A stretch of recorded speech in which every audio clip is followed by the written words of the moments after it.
Advent begins with a call, as we look at in the scriptures, to vigilance. And what's another word for vigilance? What's another word for vigilance? Vigilant. To prepare ourselves. And it's a big word, vigilance. We don't use it every single day. But it just means to prepare ourselves for the coming of Jesus. The coming of Jesus at Christmas time. In the Catholic Church, in the Orthodox Church, Advent is a period of prepping. Just like we prep for Thanksgiving, right? We do a little bit. I don't do it all on one day. I do the stuffing one day. And then my sister does the cranberry sauce. And then Ashley does the turnip and carrots. And we all prepare a little bit at a time so that when Thanksgiving comes, voila, we can all eat on time and it's good and it's fun. And Advent is very much a preparation, but not for Thanksgiving, but a preparation for Christmas itself. Our preparations in the next 4 weeks or so have 3 comings of Christ in mind. What would be his first coming? Anyone want to take a stab at it? What's Jesus' first coming? Oh, come on, I know somebody knows the answer. Christmas. Sheila, Christmas. Christmas. So Christmas is the first coming of Jesus. What is the second coming of Jesus? This is a tricky one. After the resurrection. The second coming of Jesus is his presence in the Eucharist every week. So he comes to us at the end of Advent, at Christmas time. That's a big coming. The second one is he's coming to us each and every week at the Mass.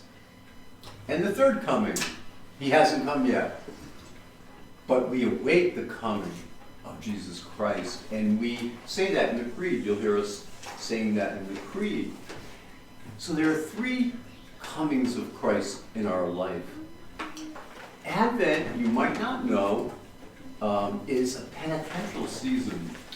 We wear purple. You saw the curtains were changed. There's an Advent wreath in the back.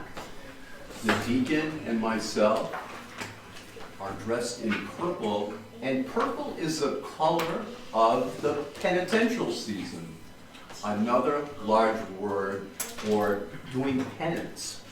A lot of churches have done away with the penitential season of Christmas, but it is in fact a penitential season where we can, if we want, fast. Many of you have already done your part in that fasting with almsgiving, with preparing the Thanksgiving baskets.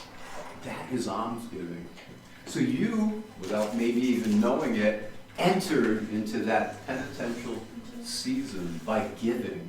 That's an important thing, giving and almsgiving. The second thing you can do, you don't have to, but give something up during Advent.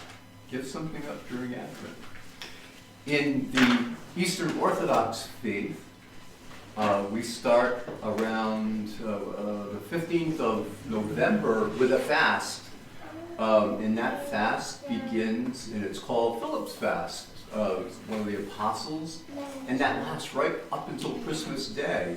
I'm not saying that you need to follow that, but it's a good thing to fast. And if you can't fast for some reason, always almsgiving is a good thing. I know a lot of you signed up for presents for the kids at family services. This is also giving something up. Part of the penitential season, to give something that you could keep to yourself and say, oh no, this is mine, but you're giving, once again.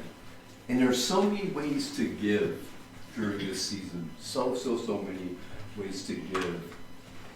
Let God guide you in your giving. He will. All of a sudden, you might see someone on the corner, and you might have something in your pocket to give them, something from McDonald's or something from Dunkin' Donuts. Or maybe give them a buck.